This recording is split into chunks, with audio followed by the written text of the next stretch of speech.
Assalamualaikum warahmatullahi wabarakatuh.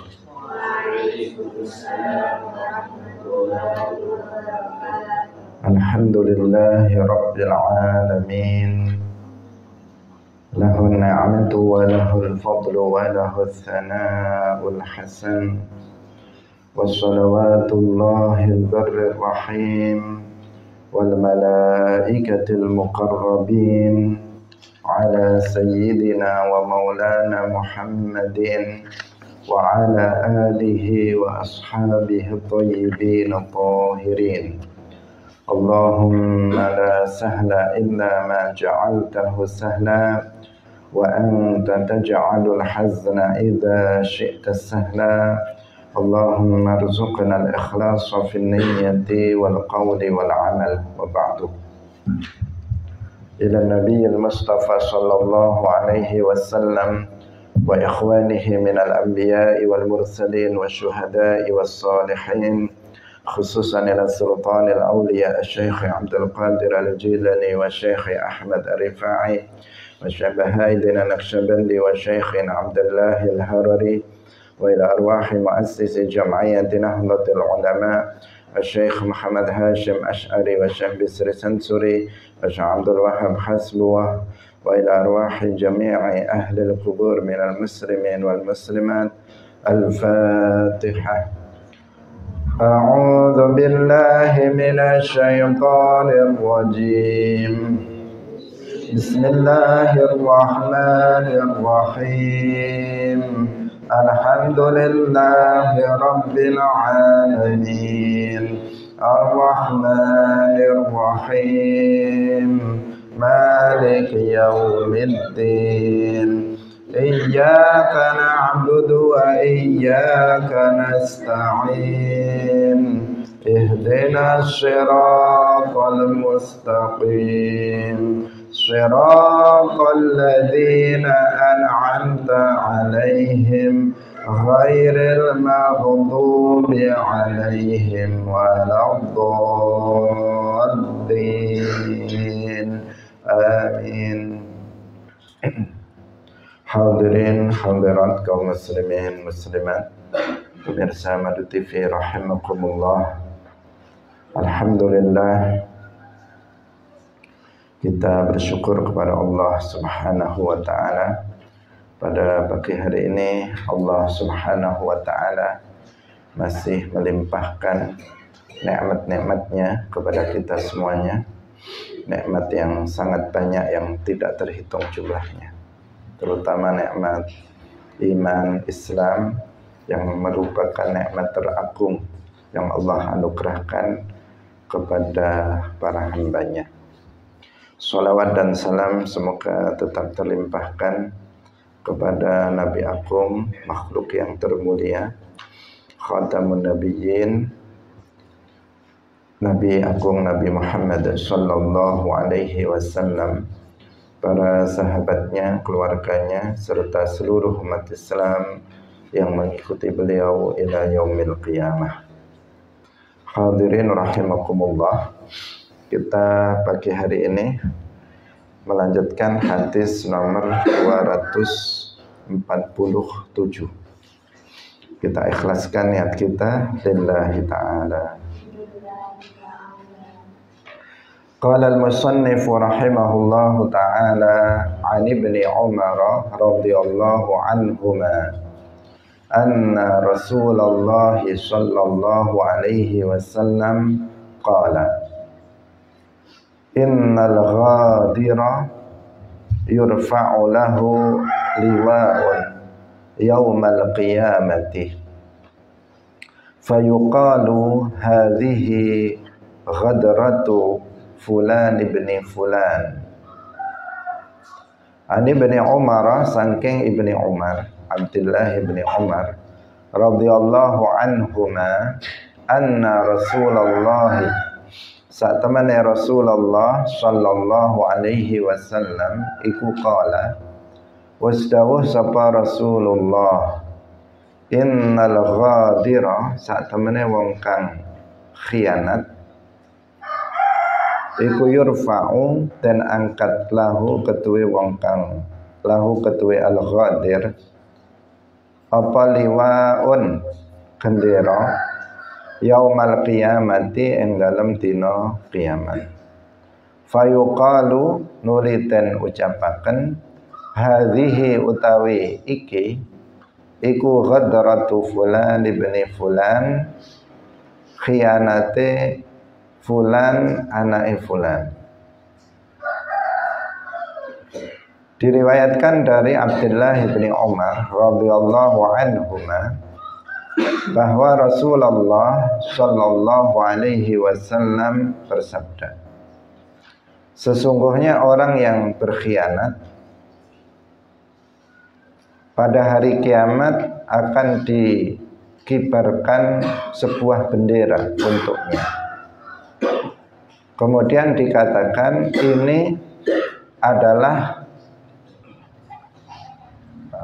ini adalah pengkhianatan si fulan anaknya fulan.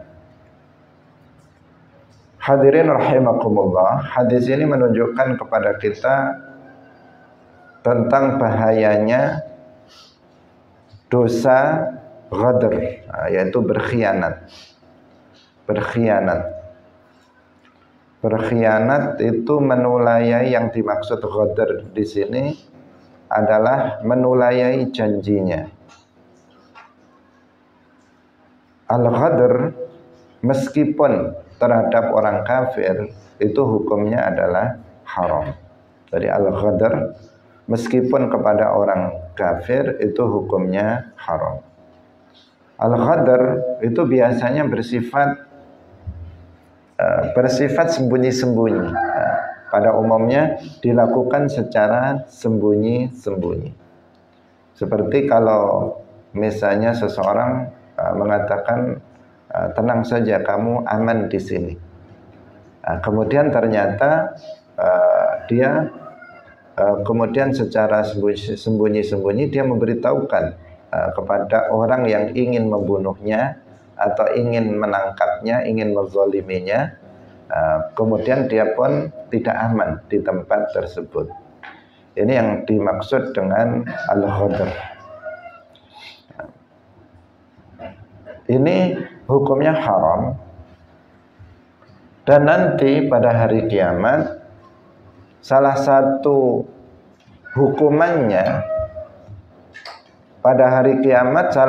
hukumannya adalah diumumkan. Jadi pengkhianatannya itu diumumkan kepada seluruh makhluk yang ada di mahsyar ketika itu. Jadi seperti yang kita ketahui bahwa nanti di hari kiamat salah satu pos yang harus dilalui oleh seseorang atau mauqif pada hari kiamat yang harus dilalui oleh seseorang adalah al-hisab. Al-hisab itu adalah ditampakkannya amal perbuatan seseorang pada hari kiamat kepada mereka. Sehingga hari itu disebut sebagai yaumul fadhihah, hari dibukanya kedok seseorang. Jadi perbuatan yang kita lakukan di dunia ini, meskipun itu kita lakukan secara sembunyi-sembunyi, kita melakukannya, dosa yang kita lakukan secara sembunyi-sembunyi di dunia ini dan tidak terbongkar sampai dengan kita meninggal dunia, nanti pada waktu hisab semuanya akan terbongkar.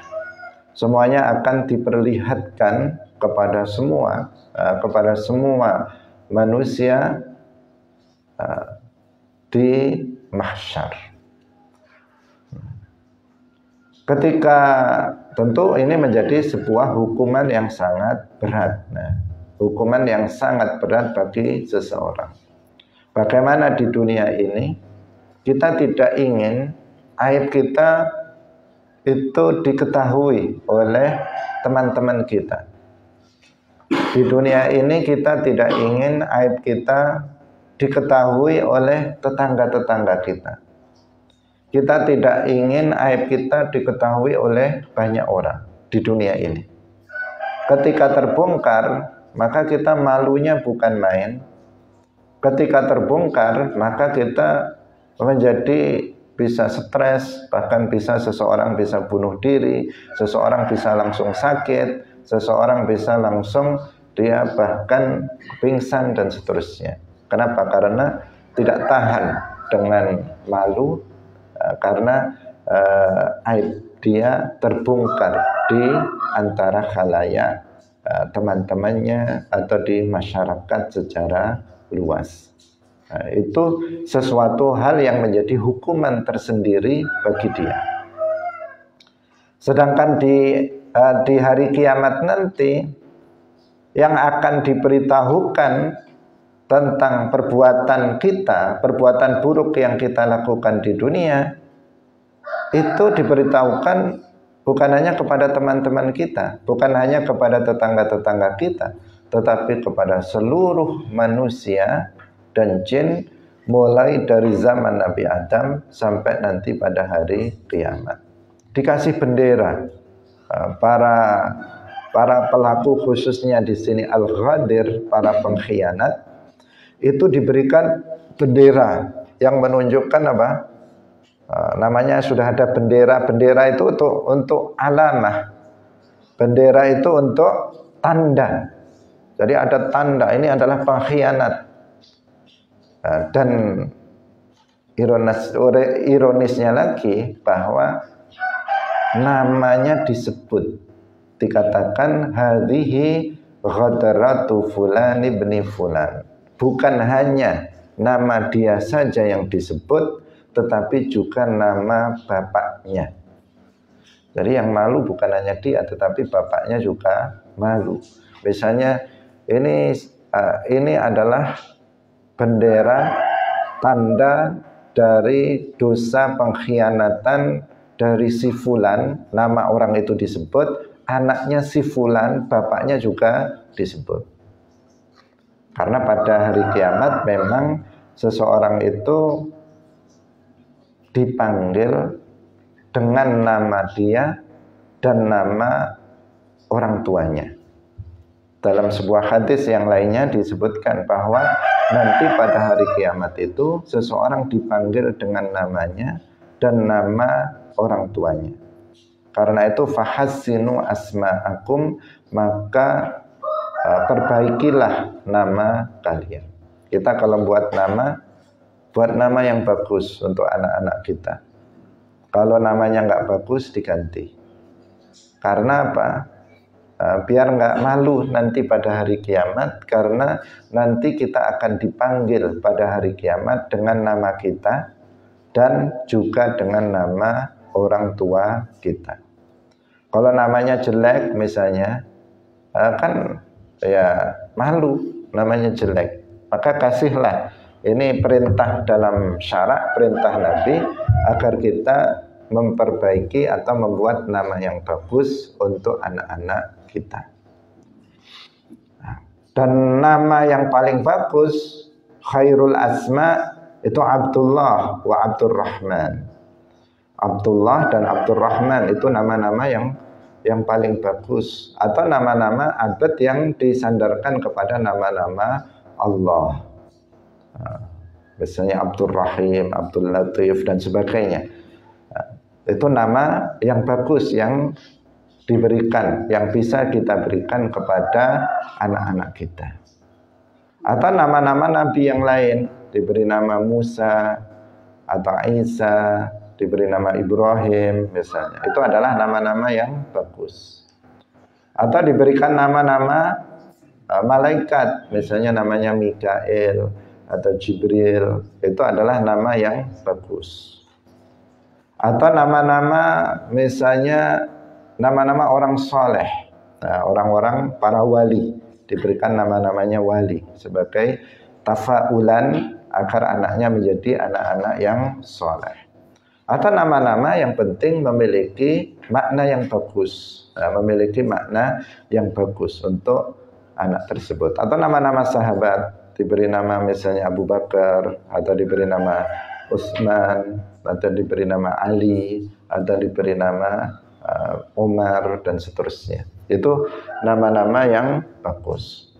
Kalau perempuan juga demikian, nama-nama perempuan-perempuan salihah, putri-putri Nabi, istri-istri Nabi, diberi nama Maimunah misalnya, atau diberi nama Zainab, Fatimah, Ummu Kulthum, atau diberi nama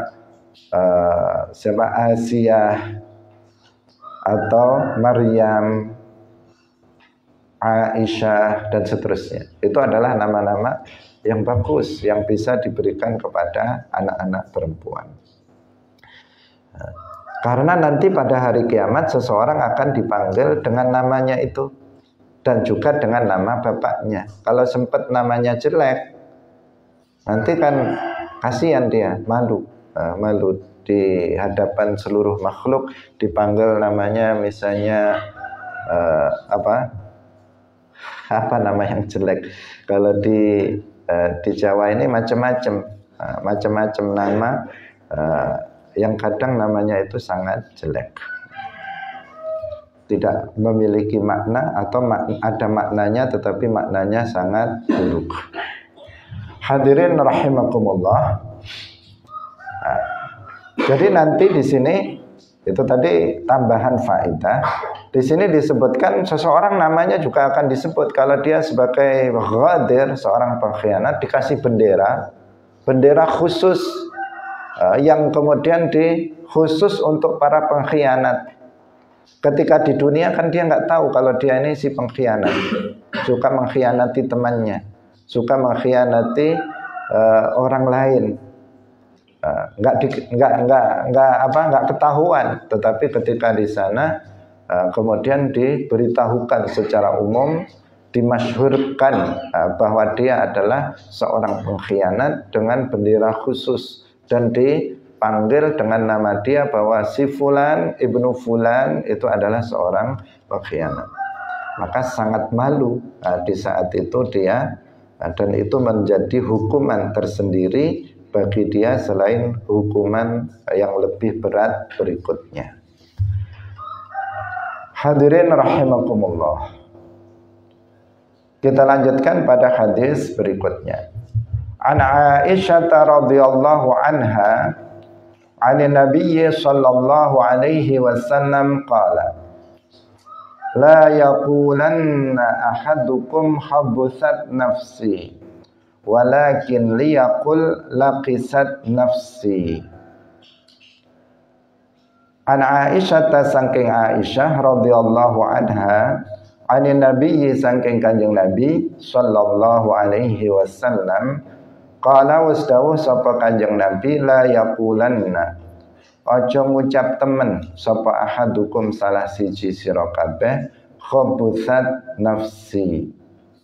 Khabuthat busuk apa nafsi awak dhewe ingsun, walakin liyaqul, lan tetapine yakti atau becik ngucap, lan tetapine becik ngucap sapa ahadukum, laqisat nafsi, laqisat wis elek apa nafsi awak dhewe ingsun. Hadirin rahimakumullah. Hadis ini menunjukkan kepada kita bahwa kita ini hendaknya dalam berbicara itu menggunakan ungkapan atau ibarah yang baik, ibarah yang tepat, tidak menggunakan ibarah-ibarah yang tidak layak. Di sini Nabi mengatakan jangan mengucapkan khabuthat nafsi, tetapi ucapkanlah laqisat nafsi. Meskipun dari sisi makna sebenarnya sama, khabuthat atau laqisat itu memiliki makna yang sama. Tetapi kata khabuthat nafsi itu lebih halus, tetapi kebalikannya kata lakisat nafsi itu lebih halus dibandingkan dengan kata khabuthat nafsi. Jadi terkadang ada dua kata memiliki makna yang sama, tetapi yang satu itu lebih halus dibandingkan dengan kata yang satu. Maka gunakanlah kata yang lebih halus dibandingkan dengan kata yang lebih kasar.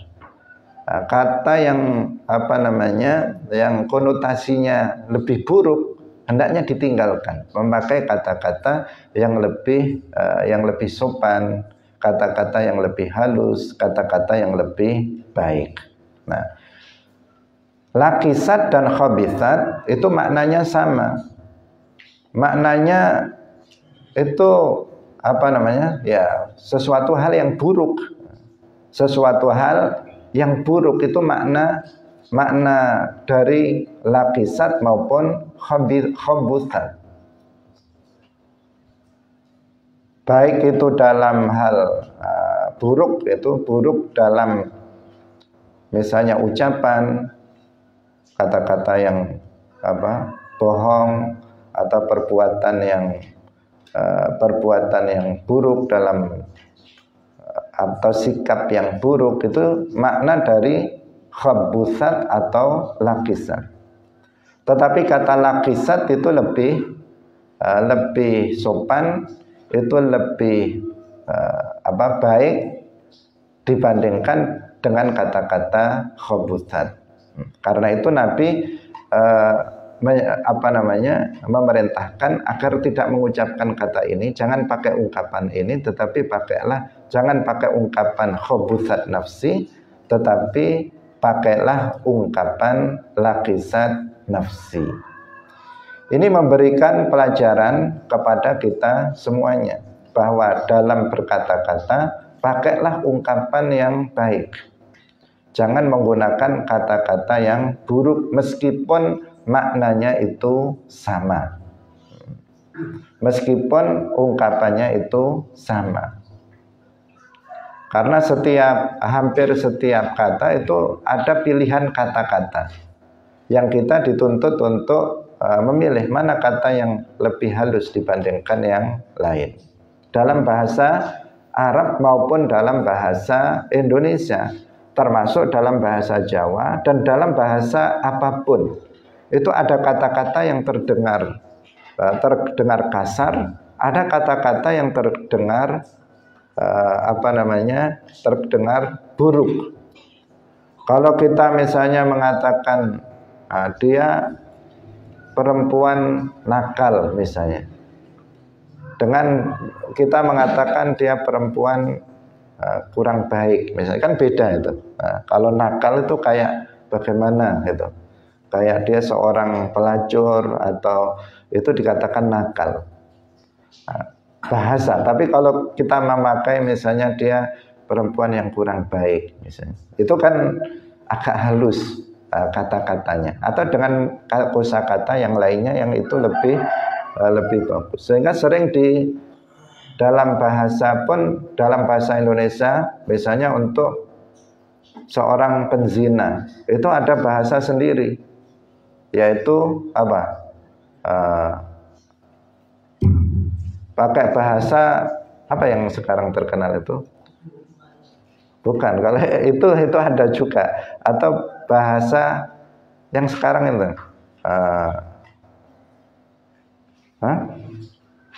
kok sampai lupa, yang nggak biasa menyebutnya. Jadi ada kata-kata yang itu adalah kata-kata yang memperhalus saja.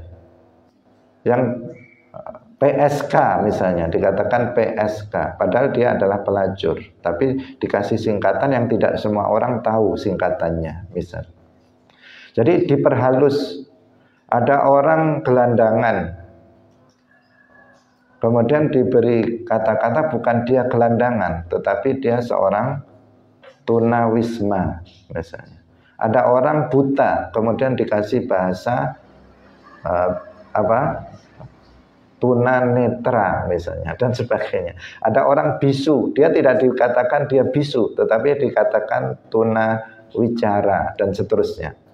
Jadi ada bahasa-bahasa yang ungkapan yang diperhalus untuk agar lebih sopan. Itu dalam bahasa Indonesia. Dalam bahasa Arab juga demikian. Dalam berbicara itu hendaknya kita memilih kata-kata yang lebih baik dari ungkapan yang lainnya. Ini diisyaratkan oleh Rasulullah Sallallahu Alaihi Wasallam.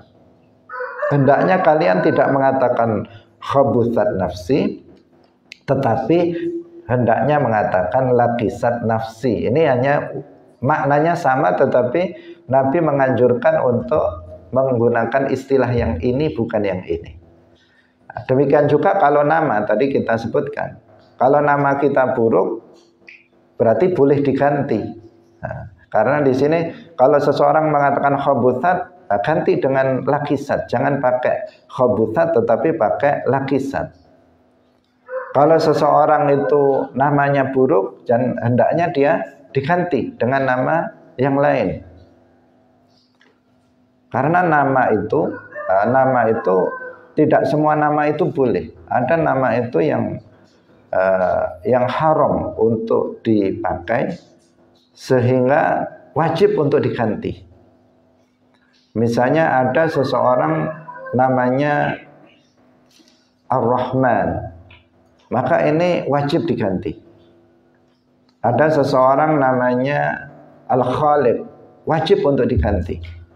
Atau ada seseorang namanya Allah, maka wajib langsung diganti. Nggak boleh nanti-nanti digantinya. Kenapa? Karena nama-nama itu nama yang khusus untuk Allah Subhanahu wa ta'ala. Al-asma al-khassah, nama-nama yang khusus untuk Allah, tidak boleh diperuntukkan untuk selain Allah, maka harus diganti. Atau nama-nama yang buruk yang lainnya. Misalnya ada seorang namanya Syaitoni misalnya, panggilannya Mas Tony, tapi nama lengkapnya Syaitoni.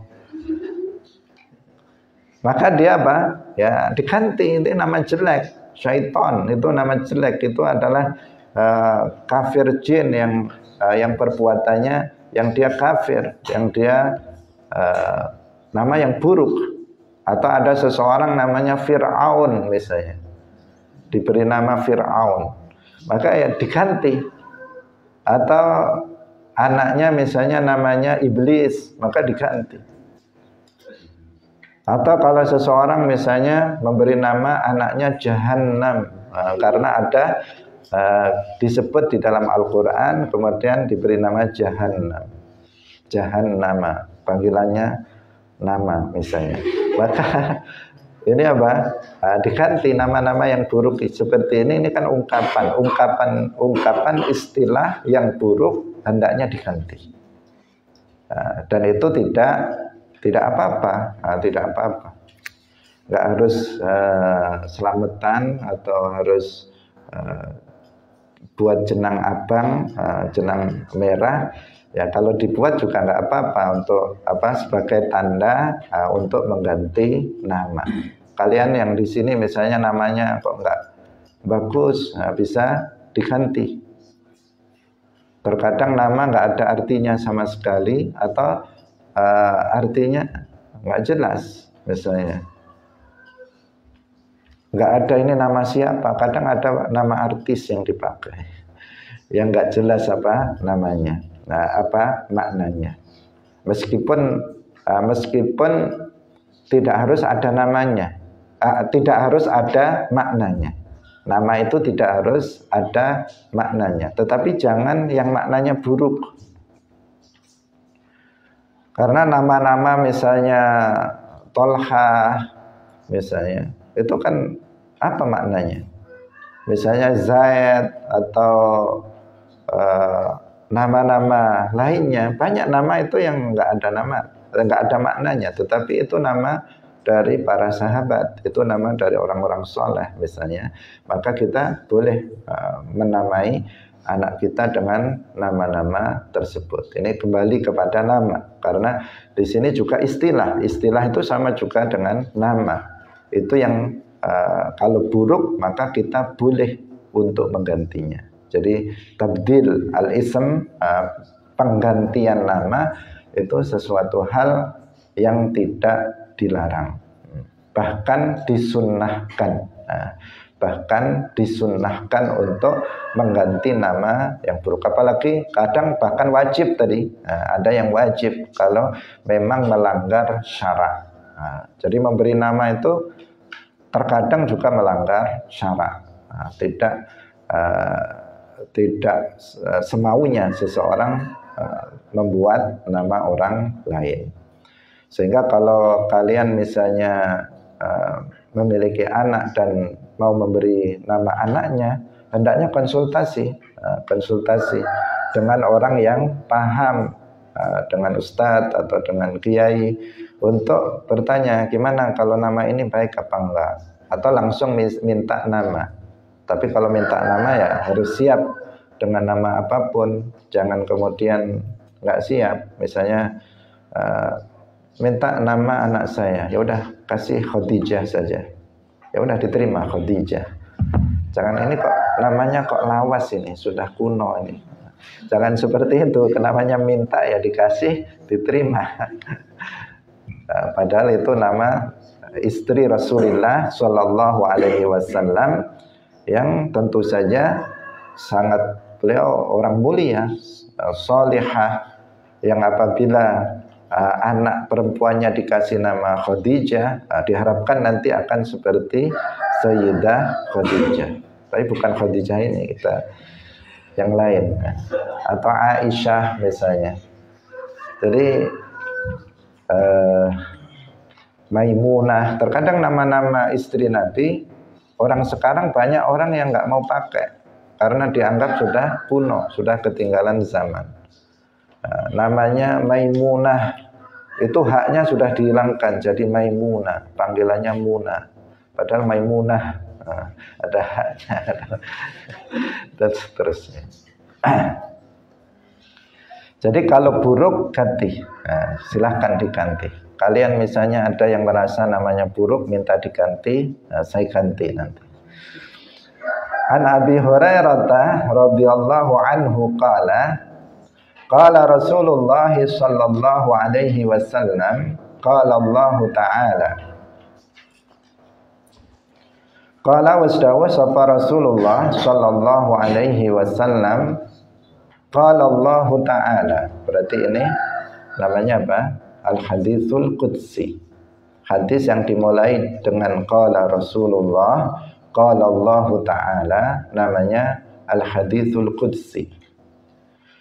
Qala wasdawa sapa Allah Ta'ala yasubbu benu Adam ad-dahra wa ana ad-dahru biyadil lailu wan nahar. Yasubbu misui sapa ibnu Adam, anake Adam, tegese manungsa, ad-dahra ing mangsa. Wa ana lan utawi ingsun iku ad-dahru kang nyiptakaken mangsa. Nah, ini penting. Lagi-lagi menunjukkan pentingnya talaqi dalam memahami hadis. Wa ana dahru ay ana khaliqud dahri. Wa ana dahru ay wa ana khaliqud dahri. Wa ana lan utai ingsun iku ad-dahru zat kang nitahaken mangsa.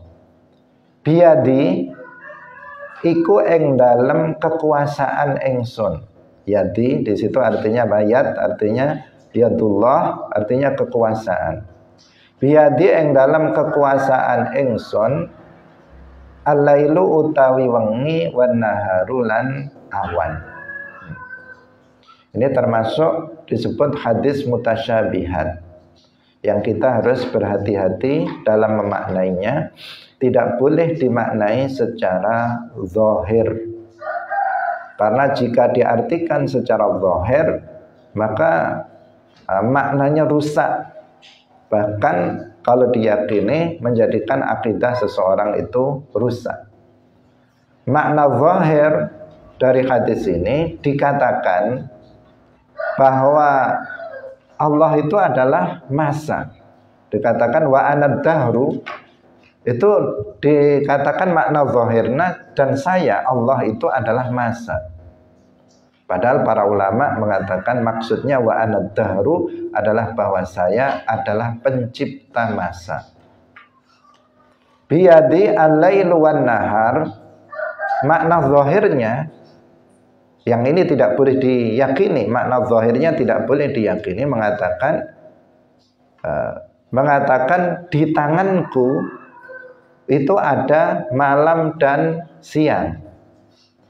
Seakan-akan dikatakan bahwa Allah itu punya tangan, dan pada tangannya Allah itu ada malam dan siang. Nah, ini makna ini nggak boleh diyakini, karena Allah Subhanahu wa Ta'ala laisa kamitslihi syai', tidak serupa dengan makhluknya. Tidak boleh dikatakan Allah memiliki anggota badan sebagaimana manusia. Manusia punya anggota badan. Allah Subhanahu wa Ta'ala bukan jisim yang memiliki anggota badan. Maka nggak boleh dikatakan Allah punya tangan, anggota badan. Tidak boleh dikatakan Allah punya mata yang berupa anggota badan. Tidak boleh dikatakan Allah punya muka yang berupa anggota badan, dan seterusnya. Nah, lalu apa maknanya? Para ulama mentakwil biyadi artinya bi qudrati. Bi qudrati, dengan kekuasaanku. Dengan kekuasaanku al-lailu wan nahar. Artinya perjalanan malam dan siang itu terjadi dengan kekuasaan Allah Subhanahu wa Ta'ala. Perjalanan waktu siang malam, siang malam, siang malam, silih berganti. Hari ini Jumat, besok Sabtu, Ahad, Senin, Selasa, Rabu, Kamis, Jumat lagi, muter, perputaran zaman, perputaran waktu, berjalannya waktu itu terjadi dengan kekuasaan Allah Subhanahu wa Ta'ala. Itu maksud dari biyadi al-lailu wan nahar. Bukan artinya bahwa Allah punya tangan, kemudian malam dan siang itu ada di tangannya. Bukan seperti itu maknanya. Hadirin rahimakumullah. Nah, hadis ini kita kembali kepada pernyataan wa anad dahru, artinya Allah adalah pencipta masa. Allah Subhanahu wa Ta'ala yang menciptakan malam, Allah yang menciptakan siang. Allah yang menciptakan matahari, perjalanan matahari, Allah yang menciptakan perjalanan bulan, Allah yang menciptakan waktu. Karena Allah adalah pencipta dari segala sesuatu. Nah, di sini ada kelompok namanya Dahriyah. Ada kelompok Dahriyah. Ini yang salah dalam memahami hadis wa anad dahru. Mereka meyakini, kelompok Dahriyun atau kelompok Dahriyah, salah satu kelompok sesat yang menisbatkan diri kepada Islam. Mereka meyakini bahwa perjalanan hari, perjalanan waktu dan malam itulah yang memberikan pengaruh, itulah yang menciptakan. Jadi ketika dikatakan wa anad dahru, dia meyakini bahwa yang menciptakan, yang menciptakan itu ya masa itu, yang menciptakan sesuatu yang terjadi pada setiap masa itu adalah masa itu sendiri. Mereka Ad-Dahriyun itu mengingkari adanya Allah Subhanahu wa Ta'ala. Nah, mereka mengingkari adanya Allah. Yang ada itu adalah dahr, dan dahr itu adalah masa, dan masa itulah yang menciptakan segala sesuatu. Ini keyakinan siapa? Keyakinan sesat, kelompok namanya kelompok Dahriyah. Pencipta itu menurut mereka adalah dahr, dan bukan Allah Subhanahu wa ta'ala. Mereka mengingkari adanya Allah Subhanahu wa ta'ala. Kelompok Dahriyah. Nah, maka harus diwaspadai kelompok sesat ini. Kalau kita meyakini bahwa Allah Subhanahu wa ta'ala itu ada dan Allah pencipta segala sesuatu, termasuk Allah yang menciptakan masa, Allah yang menciptakan malam, Allah yang menciptakan siang, Allah yang menciptakan perjalanan masa. Itu keyakinan kita, keyakinan Ahlus Sunnah wal Jamaah. Kemudian hadis ini juga melarang kita untuk mencaci, untuk mencela dahar, yaitu masa. Karena di masa jahiliyah orang-orang kafir itu mencela masa. Nah, zaman itu dicela. Nah, karena sesungguhnya yang tercela itu bukan zamannya, bukan masanya. Tetapi yang tercela adalah orang yang ada pada masa tersebut. Nah, kalau sekarang kan orang sering menisbatkan itu, tetapi maknanya bukan mencela masanya, tetapi mencela orang-orang yang ada di masa itu. Misalnya seseorang mengatakan zaman ini memang zaman rusak. Sebenarnya yang rusak itu bukan zamannya. Kalau zamannya biasa-biasa saja. Seperti zaman sekarang, zaman dulu sama saja. Yang beda itu orang yang hidup di zaman itu. Kalau dulu orangnya soleh-soleh, sekarang orangnya rusak-rusak. Tapi kemudian dinisbatkan zamannya yang rusak. Memang zamannya sudah rusak begini, kata sebagian kita mengatakan begitu. Sekarang ini zamannya memang sudah rusak. Atau sebagian mengatakan misalnya memang zamannya sudah zaman edan sekarang. Jadi zaman edan, kalau nggak edan nanti ketinggalan kereta dan sebagainya. Jadi tapi ungkapan-ungkapan itu sebenarnya tidak mencela zamannya, tapi mencela orang-orang yang hidup di masa tersebut. Jadi mencela masa itu sesuatu hal yang dilarang. An Abi Hurairah radhiyallahu anhu qala Rasulullah sallallahu alaihi wasallam yaquluna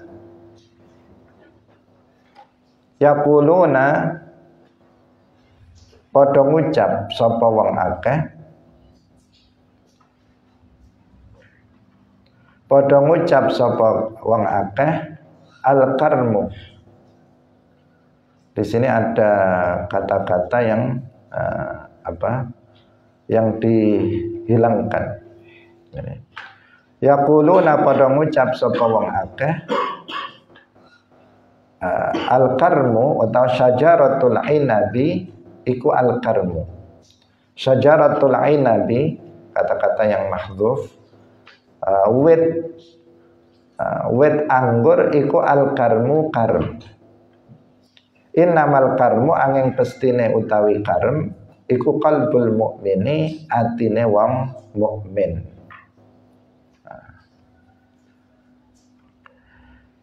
Jadi kata-kata al-karmu, yaquluna al-karmu, al-karmu ini bisa dibalik ya. Tadi kita katakan syajaratul inabi al-karmu, atau bisa dibalik al-karmu syajarul inabi. Itu kata-kata aslinya. Karena di situ kan ada sesuatu yang kalau dari sisi nahwunya tarkib susunannya itu kan janggal. Yaquluna al-karmu.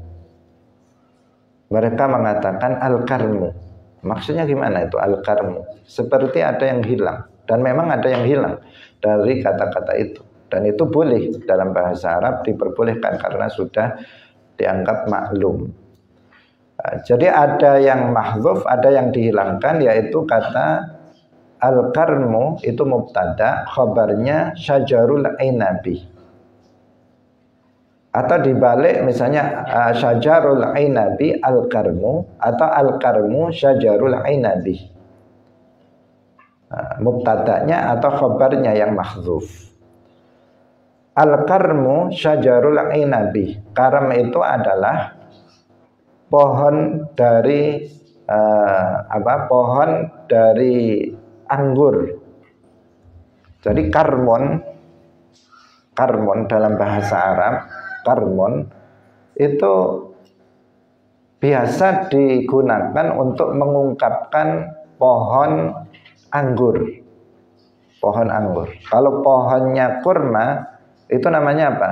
Nakhl dalam bahasa Arab. Jadi bahasa Arab itu memang detail juga, kayak bahasa Jawa, tetapi bahasa Arabnya kan, bahasa Arab ini kan bahasa yang paling bagus ya. Sangat detail, sangat detail.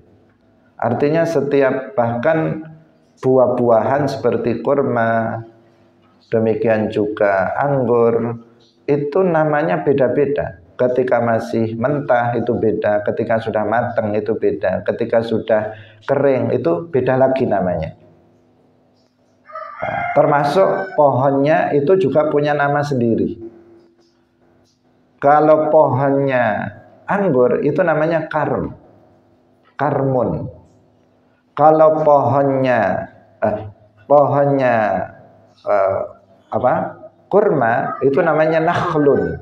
Nah, orang sering mengartikan artinya kurma, tetapi padahal itu maknanya adalah pohonnya kurma. Nah, di sini orang itu biasa mengatakan karam itu adalah pohon anggur. Nah, Nabi mengatakan innamal karmu qalbul mu'min. Karam yang berarti kemuliaan itu adalah sifat yang ada di dalam hati seorang mukmin. Kemuliaan itu adalah sebuah sifat yang ada di dalam hati seorang mukmin. Nah, beliau menjelaskan seperti itu. An Abi Hurairah itu makna lebih lanjutnya Allahu a'lam. An Abi Hurairah radhiyallahu anhu anin Nabi sallallahu alaihi wasallam qala tasammau bismi.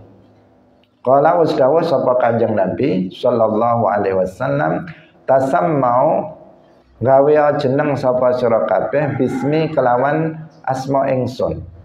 Wala takannau lan aja gawe kunyah sapa sira kabeh bi kunyati kelawan kunyah ingsun. Waman lan utawi sapane wong iku ra'ani ningali sapa man ing ingsun fil manami ing dalem turu faqat ra'ani mongko teman-teman wis ningali sapa man ing ingsun haqqan kelawan bener. Fa inna syaitana mongko satemene syaitan iku la yatamassalu ora membo-membo sapa syaitan ala surati ing atase bentuk ingsun. Waman lan utawi sapane wong iku kadzaba goroh sapa man alayya ing atase ingsun muta'ammidan halih sengaja faliyatabawa mongko becik ngalap sapa wong maq'adahu ing panggonan lungguhe man minan nari saking neraka. Hadis 251 ini memuat beberapa pelajaran. Yang pertama, kita dianjurkan oleh Nabi untuk membuat nama dengan nama Nabi. Nah, dengan nama Nabi. Nama Nabi itu kan jumlahnya sangat banyak, yang menunjukkan kemuliaan beliau, menunjukkan keagungan Rasulullah Shallallahu Alaihi Wasallam. Beliau namanya Ahmad, beliau namanya Muhammad, beliau namanya beliau namanya Hashir, beliau namanya Mustafa, Mukhtar dan sebagainya. Banyak nama-nama Mujtaba dan sebagainya. Nama-nama Rasulullah, Toha, Yasin itu semuanya di antara nama-nama Rasulullah Shallallahu Alaihi Wasallam. Jumlahnya banyak. Hendaknya kita menggunakan nama beliau untuk kita atau untuk anak-anak kita, untuk saudara-saudara kita, kita kasih nama dengan nama Nabi Muhammad. Nah, kita beri nama misalnya Muhammad, Kalau orang kita, orang Indonesia pada umumnya, nama itu kan tidak cukup satu. Itu adat kebiasaan. Kalau orang Arab kan cukup kasih nama Muhammad atau Ahmad atau Umar, Ali, begitu saja. Nanti baru ditambahi binnya atau ditambahi nama keluarga. Kalau kita adatnya, kebiasaannya itu ngasih nama anak minimal 2 nama untuk 1 orang atau bahkan 3 nama untuk 1 orang. Sehingga itu sebenarnya tradisi itu untuk mengadopsi untuk mengadopsi apa? Agar kita tetap pakai nama Nabi atau nama-nama Nabi yang lainnya, atau kalau perempuan nama-nama istri Nabi, perempuan-perempuan solehah, tetap diadopsi dari 2 nama yang kita berikan untuk 1 orang atau 3 nama yang kita berikan untuk 1 orang. Sehingga kalau misalnya saya, anak-anak saya itu selalu ada, kalau enggak Ahmad pasti ada Muhammadnya. Jadi 3 kata, salah satu dari 3 kata itu ada Ahmad atau ada Muhammad. Karena mengamalkan hadis ini kan kita diperintahkan untuk memberikan nama anak kita itu dengan nama Nabi. Jadi ada dari 3 kata kita selipkan 1 nama Nabi. Nah, itu kebiasaan kita. Baru kemudian yang 2 ini nama yang agak, kalau dipanggil agak pantas lah menurut zaman sekarang. Sebenarnya ya semestinya tidak seperti itu. Tetap nama-nama yang memiliki makna yang bagus, itu minimal, atau nama-nama yang tadi sudah kita sebut. Wala takannau bi kunyati. Kita dilarang untuk menggunakan kunyah Nabi. Kunyah Nabi itu apa? Abul Qasim. Abul Qasim. Kita nggak boleh pakai nama Abul Qasim. Kalau pakai nama Qasim itu boleh. Tapi kalau pakai Abul Qasim itu nggak boleh.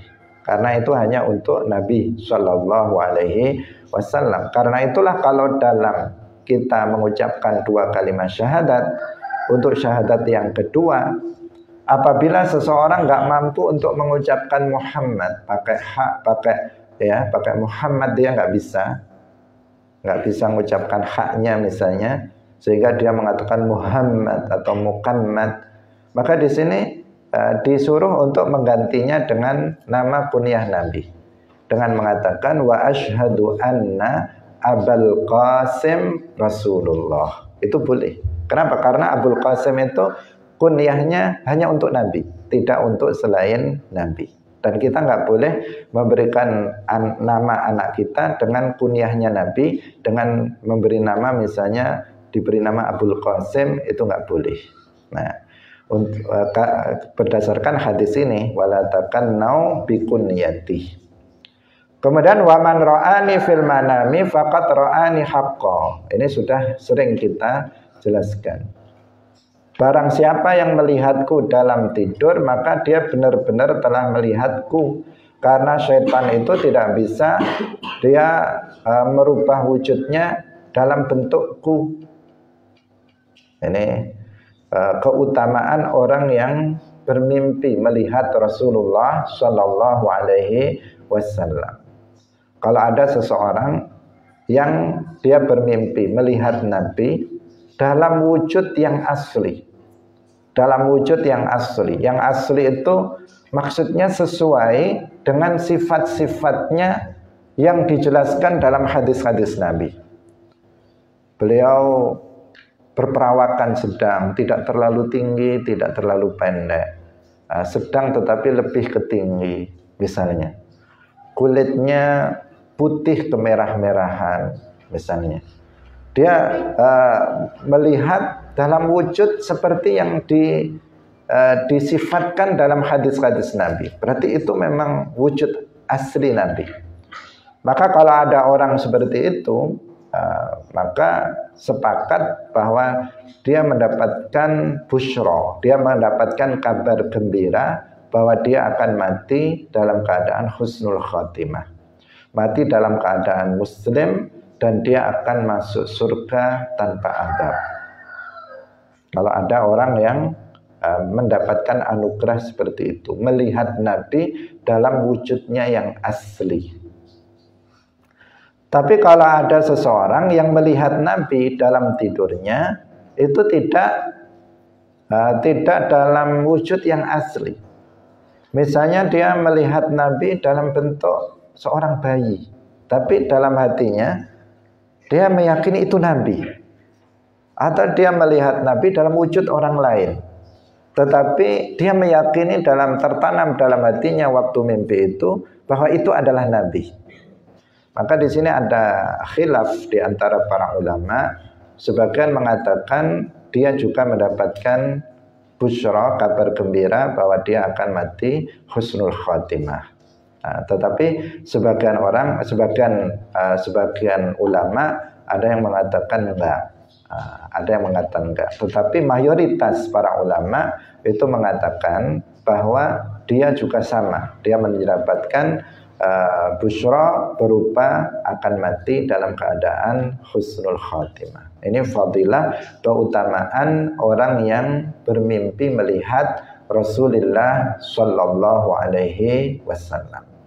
Karena itulah maka kita harus berusaha untuk bisa bermimpi melihat Rasulullah Shallallahu Alaihi Wasallam dalam tidur kita. Dengan yang paling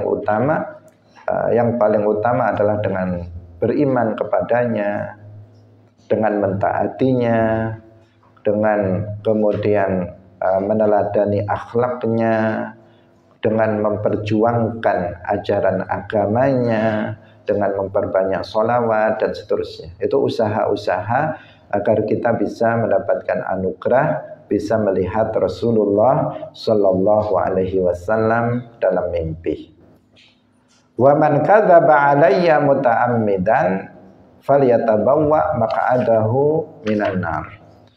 Barang siapa yang berbohong atas namaku secara sengaja, maka hendaknya dia untuk menempati tempat duduknya di neraka. Ini ancaman yang berat yang menunjukkan ini dosa besar bagi seseorang yang berdusta terhadap Rasulullah Shallallahu Alaihi Wasallam. Mereka yang buat hadis palsu, membuat hadis-hadis palsu atas nama Rasulullah, mengatakan qala Rasulullah, ternyata setelahnya itu buatan dia sendiri, bukan dari Rasulullah. Maka dia jatuh pada dosa besar, ancamannya adalah azab neraka nanti pada hari kiamat. Harus diwaspadai. Jangan sampai seseorang ikut-ikut membuat hadis palsu atau ikut-ikut menyebarkannya. Betapa banyak hadis-hadis palsu itu menyebar di kalangan kita. Harus diwaspadai, jangan sampai kita ikut-ikut menyebarkannya. Hadis-hadis yang palsu. Hadis palsu bukan, kalau hadis dhaif, memang hadis maudhu bagian dari hadis dhaif, tetapi ini sudah hadis yang sama sekali tidak bisa untuk dijadikan sebagai hujjah, yang harus ditolak dan nggak boleh diriwayatkan kecuali dengan menjelaskan bahwa hadis itu adalah hadis palsu. Nggak boleh seseorang dengan alasan untuk mendorong orang lain melakukan amal soleh, kemudian dia buat hadis palsu, menyebarkan, membacakan hadis palsu. Nggak boleh seseorang dengan alasan orang biar menjauhi hal-hal yang diharamkan atau hal-hal yang makruh, kemudian dia membuat hadis palsu. Banyak dalam hadis-hadis palsu itu mengatakan barang siapa yang melakukan amalan ini, amalannya kecil, sunnah, tetapi pahalanya seperti melampaui pahala amalan wajib. Ini nggak masuk akal. Nggak masuk akal dan dipastikan itu hadis yang palsu, yang harus diwaspadai. Cukup untuk memotivasi orang melakukan amal soleh itu dengan hadis-hadis yang sabit dari Rasulullah. Untuk menjauhkan orang dari perbuatan maksiat cukup dengan hadis-hadis Nabi yang sabit dari Rasulullah Shallallahu Alaihi Wasallam. Nah, hadirin rahimakumullah, waktu sudah lewat banyak. Semoga bermanfaat. Barakallahu fikum. Wallahul muwaffiq ila aqwamit thoriq. Wassalamualaikum warahmatullahi wabarakatuh. La ilaha illallah. Allahumma salli ala sayyidina Muhammad wa ala alihi wa sahbihi wa sallim. Rabbi ghfirli wa liwalidayya wa lil mu'minina wal mu'minat.